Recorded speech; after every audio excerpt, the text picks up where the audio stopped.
Hello, Cryptonauts, and welcome back to another episode of Cryptocurrency Chat.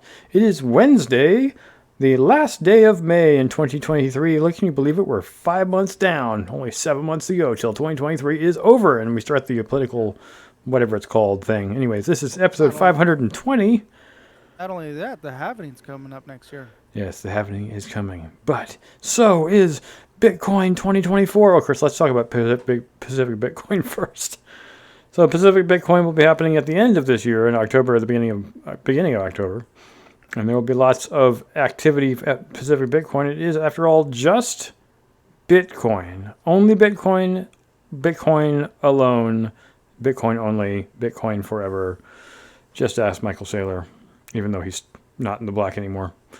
So yeah, Bitcoin. Lots of people talking there: Greg Foss, Lynn Alden, Alex Gladstein, Preston, is it Pish? Corey Clipston, and Mark Cahodes. I hope that's right. I don't want to butcher anyone's name. I apologize. So yeah, admission. You can get your ticket, $550 right now, or you can get the expensive ticket of $2,800, which is supposedly a savings of like $1,200. Yeah, lots of stuff to do. Food to eat that has to do with Bitcoin. Probably only buyable with Bitcoin, although I'm sure they'll take fiat just because they like to cater to people who don't understand Bitcoin. Anyways, lots of Bitcoin stuff. It's all Bitcoin stuff. It's only Bitcoin stuff, and it is in Los Angeles at the Santa Monica airport in the hangar. So get your tickets now. They're not refundable. Just so you know, you can't get your money back if you don't decide to go. And it's supposed to be a big banging thing in one gigantic hangar there in Santa Monica. And like I also mentioned, as I said before, the Nashville Bitcoin conference will be in July of 2024, at the end of July. So you've got a little bit of time, like 14 months, because Bitcoin 2023 literally just finished. So if you went to that, you got to wait another year and a half, well, year and a quarter for the next Bitcoin conference. Will not be in Miami, but in Nashville. So check that out too. Lots and lots of speakers, as John was mentioning in pre-show. What, 300, right, John? Yep, 300 to 1 to be exact. Tons And of that stuff. Michael Saylor's that extra one. He counts for 100. No. Anyways, we've got news. You want to do news? Yes, let's do Let's news. do some news. All right, first news. Here we go. Bitcoin millionaire found dead a week after going missing. Yeah, Can we dead get some sound millionaire. effects here? We need some sound Wah, wah. effects. Oh, wait, that's not the right sound, is it? No, it's Oh no, that's not what I wanted. You hit the wrong button. Oh, okay. Anyways, so what happened here was it's an article about a doctor, an ER doctor that loves his job, but he also was the founder of Onfo, which is a decentralized cryptocurrency that can earn you crypto through network mining, which is a pretty cool idea. Um, and he one day, I guess, went to work, never made it to work, and he never made it to a shift, according to this article. We got to put a name on him. It's Dr. John John Forsyth, yeah. Forsyth. Forsyth. Forsyth. The Y is an Yeah. I sound. So here we go. An ER doctor and crypto entrepreneur has been found dead in Arkansas more than a week after he went missing in Missouri. Dr. John Forsyth? What? Forsyth. Forsyth. Forsyth was the founder of Onfo, which promised to offer decentralized cryptocurrency that could be earned through network mining. And back in 2020, a Forbes profile named him Bitcoin millionaire. Yeah. So, Um, per the last end of the article, they did say that he might have had some online enemies, but nobody really recognized those enemies as being valid until he went missing, as his brother was yeah, complaining and yeah, saying, but even then, I guess what happened was they ended up finding his body "Yeah, with a down hole in in the it." lake. Yeah, and from what the article's kind of aiming at, it's that's horrible. Um, is more of a self-inflicted gunshot wound, even though they don't want to say that directly because obviously there's still an investigation ongoing. According to what the police are saying, that it doesn't look to be a foul play incident or any type of murder in this Yeah, case. So he did recently complete a divorce, which might have been, uh, uh, He an had 7 emotional. kids. I think he was missing his kids, but I mean, I don't know if you kill yourself because you're missing your kids. I mean, I don't. Well, we don't know if he killed himself. He's recently engaged. That's it's a tough article to read when you actually look at it. It says right here, quote, "My brother has now been missing for a week. I'm grieving. I'm afraid, and it feels like the world has tipped into sheer chaos." Sister Tiffany Aldelin Forsyth wrote on Facebook on Monday, "I'm so afraid he's gone. Please don't let this be how this ends. The hole that will leave in my life will be empty forever." yep, that's sad. But yeah, they did find his body, so he didn't survive. Unfortunately, apparent gunshot wound in a. Was shot in the lake. No, it says local media reported that Forzat's body was discovered with an apparent gunshot wound in lake in northwest Arkansas. So he's from Missouri, but he ended up in Arkansas. They don't So I'm say foul hoping play had that to do with this. So I'm hoping that in the future we get an update on this and find out what happened to him. I This think this is probably one of will those if things we that look if it into is it. crypto related, this is where it's important not to really say how much you have in crypto. Yes, This is the most important yeah. thing. Never tell people You what can you be have. you can be a Okay. secret millionaire to yourself. Know that you have what would be considered millions in fiat in in the crypto space. I think of myself as a crypto millionaire. I certainly have millions of coins. Stop, stop. I don't want I don't want to hear that you've gone missing, all right? Well, people have to know who I am first. They still think. Oh, all right. Anyways, that's enough about that. Let's move on to some AI talk here, which I'm personally not in favor of. But anyways, AI developers evoke Satoshi Nakamoto with Talk to Satoshi via a chatbot. Now, it's not that weird to think that it might be possible to dump an awful lot of information into a computer that will be able to mimic the idealism of Satoshi Nakamoto. Yeah, They certainly could pretty much. program the computer to act like the mythical person, Satoshi Yeah, that's Nakamoto. basically what they did here. They Satoshi GBT.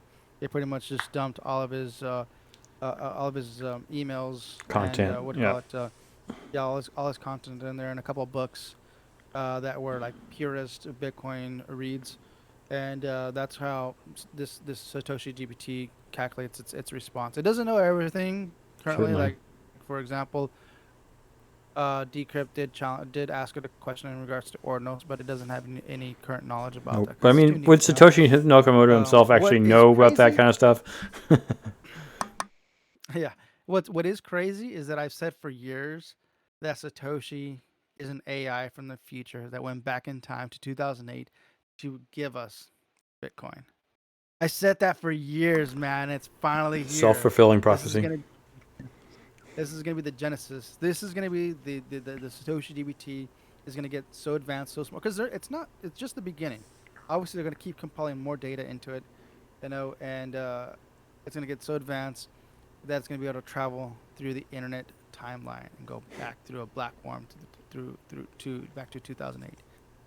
Yes, yes, that'd be wild. Yeah, it'd be nice. It's a nice thought. Don't believe it. Nevertheless, So um, if you want to try it out, go to Talk to Satoshi and yeah, try it out yourself. yeah. That'd be So cool. moving on to another thing. Hong Kong, UAE Hong Kong, Central. UAE central bank coordinates on crypto regulations. What? What's going on here? Well, I chose this article for a specific reason, showing you how the world, aside from America, where we reside, is moving forward and making regulation very transparent, very clear for businesses, individuals, in any capacity to understand what the government's expectations are, what the bank's expectations are, what the tax regulations will be. Other countries are doing that. So Hong Kong, the UAE, they merged. They came together to come up with with the current crypto regulations. And Abu Dhabi's been very popular. Like literally, if you go to Abu Dhabi today, tomorrow, next week, there's literally a crypto meetup every single day of the year because that's how super active Abu Dhabi is in regards to crypto. Every single day of the year, Yeah. no joke. You They don't have name to it, make their you rules go by there. a committee like we do over here. They just decide, okay, new rule. Well, they're more open to the idea of adopting crypto, so Yeah. they welcome all the businesses out there. Yeah. You know. So yeah, there's some talk about ramping up a CBDC, which obviously I'm totally against. No CBDC. A good thing that we have some potential presidential candidates coming up here in the states that are anti CBDC, which is good. I applaud them for that. Um, and but what they're doing out there is looking at when I say over there, I'm talking about Hong Kong and the UAE. They're talking about obviously making that a reality out there and bringing more regulations in regards to crypto. And there's currently a CBDC in China.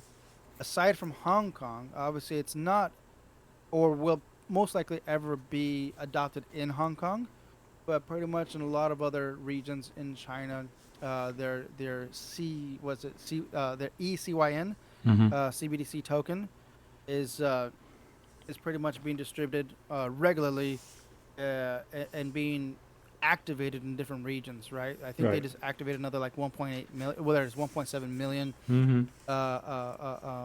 homes, to adopt the ECOIN. Right. So going back to this whole Hong Kong and UAE, they're working on building a bridge. What's it called? The M Bridge, right? It's a blockchain that supports CBDC bridging multiple CBDCs. Because obviously every country out there is pretty much gonna create their own CBDC because the states tend to be bullies to countries that don't follow their lead.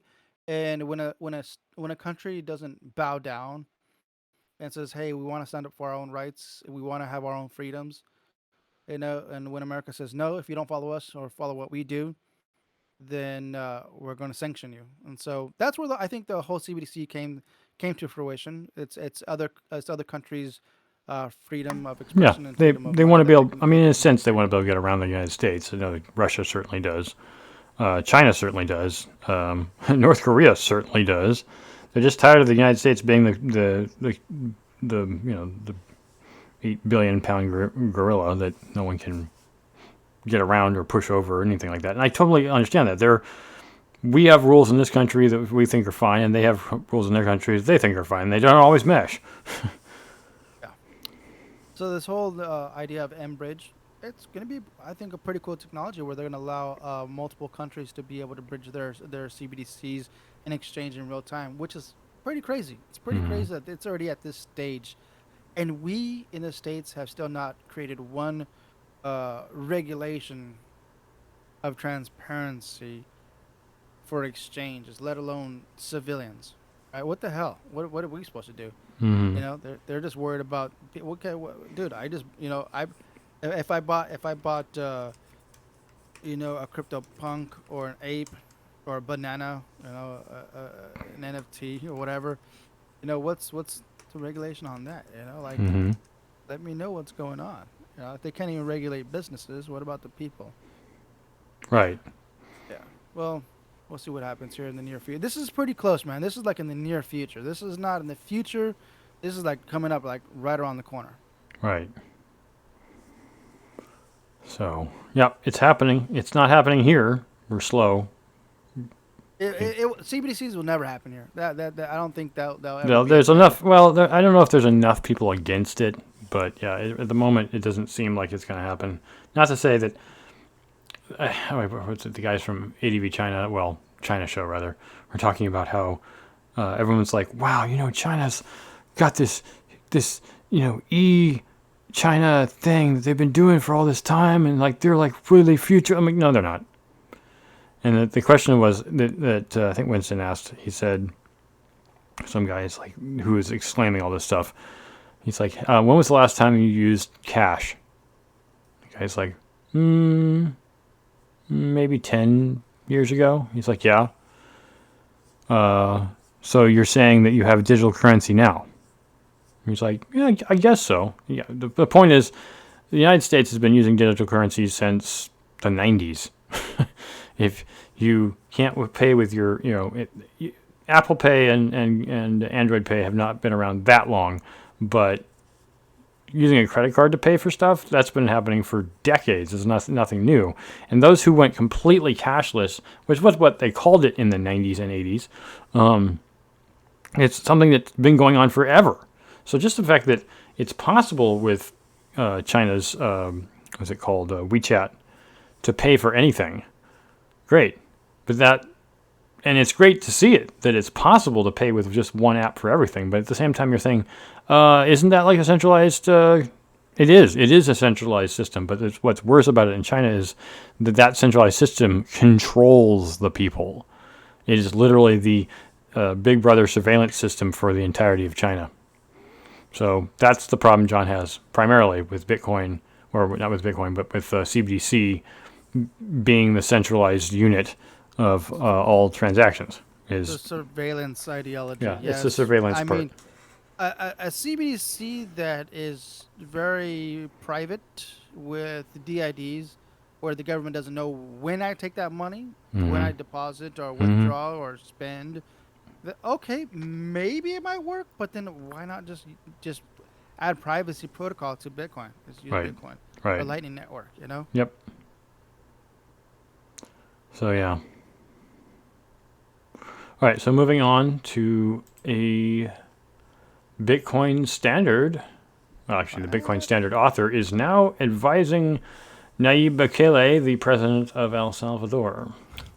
Amos told a local news outlet he's confident about the possibility that El Salvador will be free from debt in 5 to 10 years. That'd be great. That's a wonderful prospect. I doubt that's going to happen, but it'd be awesome. It'd be really awesome. In fact, we were just talking about this before the show, or no, it was the beginning of the show, was the idea of having the payment for the Bitcoin conference in Nashville next year to be paid exactly in 1 million Satoshis.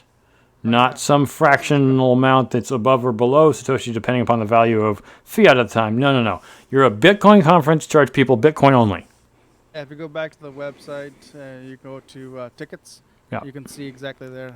Yeah. All right, so maybe it's 2 million sats. But the point is, you should just charge a flat 2 million sats regardless of what fiat is. Just, it doesn't matter what fiat is. This is a Bitcoin conference. Why do we care about fiat? We don't. Except the fact that everything's measured in fiat US dollars. Sad. Anyways, so this Bitcoin standard dude he wrote the book, the Bitcoin standard, and of course because of that he's probably was invited to El Salvador to help out Nayib Bukele to work on his Bitcoin strategy. But so the book itself has been very successful. He's been offered that economics advisor position by the president. That's pretty interesting. How a president can just come through, says, "Hey, we want to offer you this. Will you accept it?" He said, "Yes, I will accept it, but I do not want to be paid for it. I want to just volunteer my time and my knowledge of how Bitcoin will help improve this country." Right. Which is a very noble thing to say and to do. He's so wealthy from having sold his book, he doesn't need the help of Nayib Bukele to advise him on Bitcoin. It's kind of a weird thing. I'm not saying it's entirely bad, but if you're doing well enough that you don't need a payment from the country, then he's probably just thinking, this is an altruistic thing. I'm doing this to help people. No, I'm not saying he isn't. I'm just saying that it's noble. I'm going to just make one point about volunteering, and I'm not saying volunteering is bad. It's not. Volunteering is what you do in your spare time, not what you do for your job. If you have more than enough money and you don't need money, fine. But the thing I want to make a point of is that everything you do has value. You should never discount what you're doing. You should always recognize that what you do has value. And so what the guy is doing for El Salvador is of value. He just is discounting it himself. Yeah, so let me try to take a shot at his name. Saifdeen Amos. Okay. He is going to be volunteering his time as an economic advisor to El Salvador's National Bitcoin Office. The ticker on that is, or the not the ticker, the acronym for that is ONBTC. and it's going to be remote. So wherever he's at in the world, if he's ever summoned, I guess if that's the term, to represent at the table of decisions on the country and Bitcoin, then he can just remote into it. He doesn't necessarily have to be there, Right. which is pretty cool. Mm-hmm. Yeah. So he's It's helping him out. awesome. It's awesome that a country and governments can be like, you know what, this individual, regardless of having no like government status, we're gonna give him that position because his book is very knowledgeable on what Bitcoin is. There's a Bitcoin Mhm. community there, and there might be an understanding of how this might improve a country. Yep. Let's add him. Let's add him to the advisor board. Yeah. Great. That's a freaking amazing thing. That's awesome, dude. That's Yep. awesome that Bitcoin can do this to people. Or 4 people. For people. Anyways, moving on to brothers settle with SEC in Coinbase crypto insider trading Yeah. case. Yes, this has been going for a while. You want to hit this one, or you want me to take it? Oh, you can say. Go ahead. Okay, so yeah, this has actually been going for a while. We did talk about this multiple times. It was in regards to the insider trading at Coinbase. What was it, last year, 2 years ago? I think it was Yeah. 2 years ago, right? Yeah, year and a half. Year and a half ago. Mm-hmm. This was during like COVID, right? So there's some insider trading going on. Obviously, there's a pump and dump scheme going on with Coinbase, and it was quickly discovered that there was a couple brothers doing insider trading. It was what's their names? It was Ishan Wahi, his brother. No, yeah, his brother and their friend Samir Ramani. Mm-hmm. They made over $1.5 million investing in digital assets that were listed on Coinbase. Obviously, we knew that back those days, coins were pumping up like literally the hours before that they were released to the public. Boom, it'll skyrocket like 500%. Then people would buy them, then they'll dump them on the people and just pretty much just rug pull everybody. Right. And what's crazy is that this dude is only getting like 2 years jail time. Right. Yeah. Yeah, it's a complete scam. Nevertheless, I mean, yes, it's insider trading, but at the same time, it's like, there is a reason why we have these rules in place is because you're making it unfair, and insider trading can easily enrich the people who are on the inside. But if you do that, then that's trading on information that no one else has, and that's the factor of what's happening here, and it's the reason people get sued over this. What about FTX? Is that going to be rolling on the same boat here? Yeah, of course. FTX, I mean, anytime you're doing trading on a system that you have information on, and you do not, it has yet not been completed or offered to the public, then the public is being literally treated unfairly. In a sense, you're stealing from the public. But SBF is claiming that he has no knowledge of there being any problems with his exchange. What the man claims and what is truth is definitely not the same. Right. So just because you don't want to be prosecuted doesn't mean that what you did was not wrong. Right. I mean, No, I agree with you. I get it. I get it if you didn't know any better. I get that. But ignorance of the law is no excuse, unfortunately, for Sam Bankman-Fried. Yeah. You didn't know. You were young and naive. Too bad. I'm trying to conclude the fact that he probably won't be charged as harshly for quote not knowing. So he'll probably just get the same exact thing that these guys are getting 2 years. It might be. No. I think. Yes, white collar crime are sadly enough almost always less. Well, I guess almost always less punitive than blue collar crimes, and I do mean the difference between stealing billions from the people versus stealing $5 and stabbing a guy in the back. For some reason, stabbing people and or killing them is a lot worse in our law than stealing from people and making their lives terrible for decades. You didn't kill the person, but you made their lives really bad. To the point where they committed suicide. Yeah, right. Well, they can't prove that. That is that's a person's decision to do that. You didn't make them do that, but you made it. You created the environment for them to do it.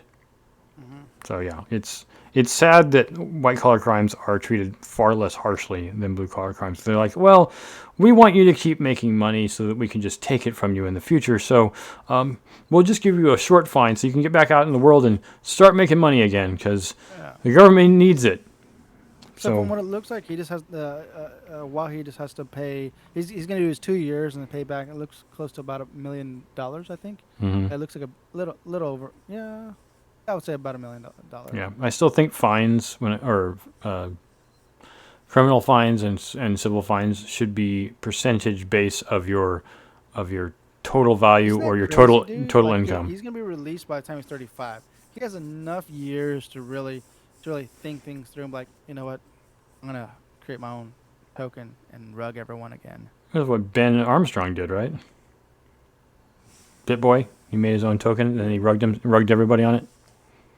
Well, he didn't rug it. He just sold all his own coin. He's like, oh, I That want to was sell my that own was coin. recently, right? I know. That's what I'm saying. This guy's a Yeah, yeah, dick. okay. I kind of caught. I think I caught like a tweet on that. I didn't follow through with it. I don't really follow his stuff, but somebody did mention something about it. Yeah. Yeah. No, I know. It's just it's not. I don't know. It might sound like I'm jealous, but I'm not jealous of assholes. I'm really not. So continuing on with our last article here, Bitcoin Ordinals has a new leader. He's ready to be its creator's shield. Bitcoin Ordinals inscriptions topped 10 million on Monday, and the new lead told Decrypt that he has plans to fill creator Casey Rodarmer's shoes. So what's going on with this, John, since you know Ordinals way more than I do? Well, I did actually read this article. Yeah, I didn't read it So either. I did read it. Yeah. So basically, what happened here is Casey's pretty much he's a developer. He's not really the face or he doesn't want to be the face of Ordinals. He wants to just be in the background, just work on GitHub code, and just do his thing on the back end. But Ordinals has gotten so big in the past couple months that it's that point that the representative of Ordinals needs to be answering calls, needs to be going to meetings, needs to be really talking about Ordinals and how it works and stuff. He doesn't want to be that guy. He wants to just be the developer and just work on the back end. Mhm. So he's to that point where he's at his breaking limit. He needs someone else to be a more representative that can be the face of it, and he can work on the back end. So that's why this title here says that there's a new shield, quote unquote, and that's going to be let's see, who was it? It was let's see, where's his name at here?